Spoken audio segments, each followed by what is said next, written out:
오늘은 하나증권에서 제공해준 리포트를 보고, 그리고 최근 오픈엣지 기업이 주가가 꽤나 상승하고 있는데 어떤 이유가 있는지에 대해서도 한번 알아보겠습니다. 먼저 리포트를 보시면은 퍼스텀 메모리 개발의 기대라는 제목으로, 오픈엣지는 R&D 인력의 다수가 삼성전자와 하이닉스로 구성되어 있고, 그렇기 때문에 해외 고객사의 니즈를 파악하고 대응하기 위해서 충분한 경쟁력이 있다고 판단하고 있다고 합니다.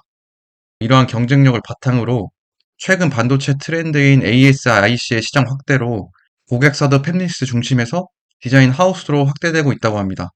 여기서 ASIC가 무엇이냐면, ASIC는 특정 기능을 수행하기 위해 맞춤형으로 설계된 반도체 칩을 말하는데, 일반적으로는 ASIC는 범용 프로세스와 달리 특정 작업을 수행하는 데 최적화된 칩으로 다음과 같은 특징이 있다고 합니다.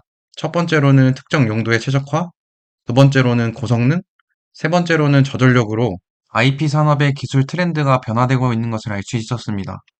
그리고 이러한 변화의 이유는 자체적으로 기업들이 칩을 생산하면서 기업의 수익성과 비용 절감, 그리고 효율성까지 기대하고 있고, 이러한 변화되고 있는 추세로 인해서 ASIC 시장이 앞으로 더욱 커질 것으로 예상할 수 있었습니다. 다음 내용을 보시면 오픈엣지가 최근 3분기 실적을 발표했고 예상치를 하회하는 결과를 내놓았는데, 그 이유에 대해서 알아보시면 전방 수요 약세로 일시적 성장 둔화, 24년 3분기 매출액은 66억 원이고 영업 손실은 마이너스 25억 원이고 고객사의 테이프아웃 일정이 지연된 것이 주요 원인으로 파악하고 있다고 합니다. 여기서 테이프아웃은 제조 공정으로 넘어가기 위한 일정이 지연된 것이라고 하는데요. 아무튼 이러한 시장 분위기 속에서 오픈엣지가 적자를 지속하고 있는 것을 알 수 있습니다. 여기서 재무제표를 보시면 적자폭은 감소하는 추세이긴 하지만 흑자 전환이 쉽지 않은 이유는 IP 특성상 높은 인건비로 인해서 고정비는 약 360억 원 수준이고 내년 25년도에는 약 400억 원까지 증가할 것으로 추정하면서 흑자 전환을 하기 위해서는 매출액을 약 400억 원 이상 달성해야 되는 것을 알 수 있습니다. 그리고 25년 상반기까지는 적자가 지속될 것으로 예상하고 있는데, 이전 오픈엣지 기업의 CEO가 인터뷰했던 영상을 보면 늦어도 25년에는 흑자 전환이 가능할 것으로 언급한 바가 있습니다. 이러한 근거는 다음 내용을 통해서 알 수 있었는데요. 현재 약 50여 개의 고객사와 프로젝트를 논의 중에 있고, 엣지 AI 고객사 선단 공정 수요가 증가하고 있고, 그리고 최근에 IP 트렌드가 ASIC로 바뀌면서 IP 평균 단가가 상승세가 지속될 거로 예상하고 있다고 합니다. 이러한 근거를 바탕으로 25년 하반기부터는 성장세가 가속화될 것으로 기대하고 있다고 합니다. 그리고 추가적으로 부연하면 바로 이전 영상에서 공유드렸지만 1티어 차량용 반도체 관련 고객사의 계약 지연이 있었다고 말했는데, 그때 그 계약도 차질 없이 잘 진행된다면 저는 흑자 전환이 충분히 가능할 것으로 생각하고 있습니다. 리포트에서는 2025년 2분기를 기대하고 있긴 하지만 사실 당장 내일도 알 수 없는데 더더욱이나 내년 25년 2분기를 좋게 보고 있다는 게 충분히 검토해야 할 부분인 것 같습니다. 마지막 내용을 보시면 고성능 IP 시장 성장의 동행, 온디바이스 AI 시장 개화로 고대역 폭과 저지연에 대한 니즈를 더욱 커질 것으로 예상된다.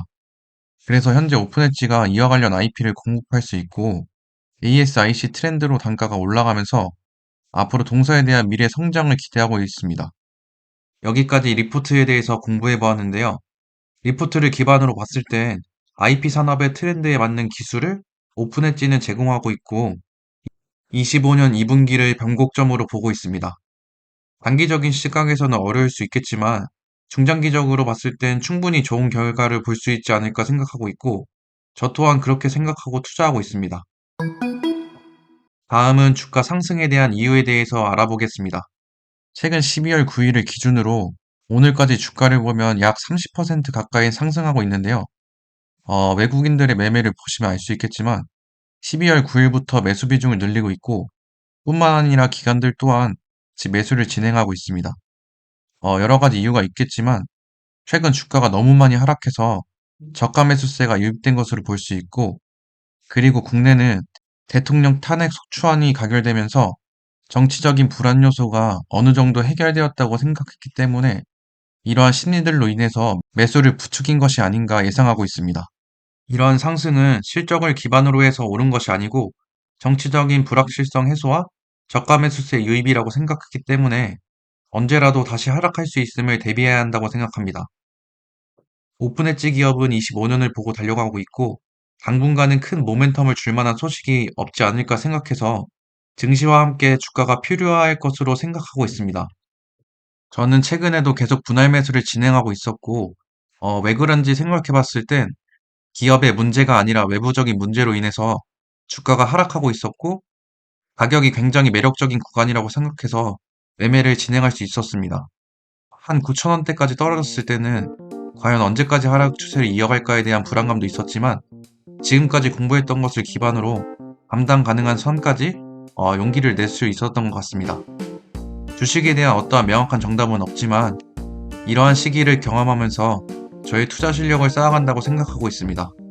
앞으로 어떻게 될지는 모르겠지만 모두들 좋은 경험이라고 생각하면서 공부하고 많이 배우는 시기가 되었으면 좋겠습니다.